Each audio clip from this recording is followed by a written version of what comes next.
Et la cerise sur le gâteau.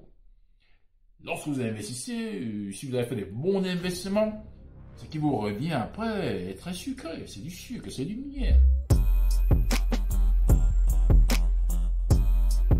Donald Trump veut que tu deviennes américain pour 5 millions de dollars.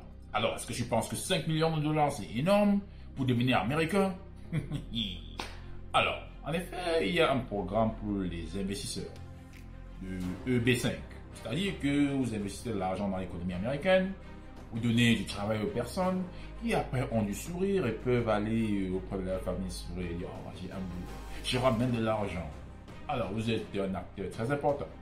Mais sauf que ce programme-là, pour Donald Trump, il n'est pas trop cher. Ça n'apporte pas beaucoup de sous. C'est-à-dire que des personnes peuvent venir investir 100 000, 200 000 dollars, 300 000 ici. C'est pas rentable. Alors, M. Donald Trump dit que bientôt il va mettre sur pied la Trump Golden Card. Ici, on est à 5 millions de dollars. Ce n'est plus la cour des petits. 5 millions de dollars. Alors, si vous avez 5 millions de dollars sur le matelas, vous avez 5 millions de dollars enterrés quelque part dans votre frigo, ou si vous avez 5 dollars enterrés quelque part dans la maison, vous pouvez devenir américain. N'importe quel pays. Et entendu, il y a un journaliste qui a demandé, mais si les Russes, ils peuvent... Et Donald Trump a dit non, il n'y a pas de problème, même les Russes, ils peuvent venir, poser 5 millions et devenir un citoyen américain. C'est-à-dire que lorsque vous avez la Golden Card, vous êtes un être, vous êtes quelqu'un d'exceptionnel. Vous donnez du job à des personnes, et des personnes ont du sourire. Vous faites vivre l'économie américaine. Alors, est-ce que cela est vraiment cher comme prix? En effet, lorsque vous avez la Golden Card, vous participez ou vous injectez de l'argent.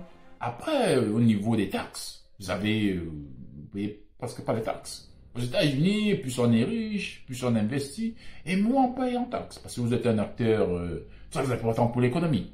Alors, pourquoi vous mettre encore des bâtons dans les roues en disant que vous devez payer énormément d'impôts? Ceux qui payent vraiment les impôts, c'est ceux qui sont au milieu, la classe moyenne. C'est là qu'on vient les gens viennent se sucrer, le gouvernement met se sucrer, tout le monde met se sucrer dessus. Alors, il faut être soit trop riche, ou alors trop pauvre, si vous ne voulez pas payer des taxes. Alors, si on dit vous posez 5 millions de dollars, vous êtes américain, vous donnez du travail aux gens et vous ne payez pas les taxes.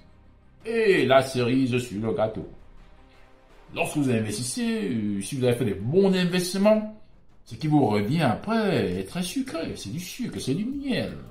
Donc, si vous avez investi 5 millions et que cela vous rapporte 10 millions ou 15 millions, mais vous gagnez énormément. À la fin, c'est sûrement pas cher comme prix. Je pense que le prix il est abordable. Moi-même là, je vais aller devenir américain. Comment? C'est énorme ça. Alors, je sais pas ce que vous en pensez. Est-ce que vous pensez que c'est trop cher? Est-ce que vous pensez que c'est peut-être moins cher? Je pense qu'il y a beaucoup de Russes qui vont s'acharner là-bas. Il y a sûrement aussi beaucoup d'Africains qui vont y aller.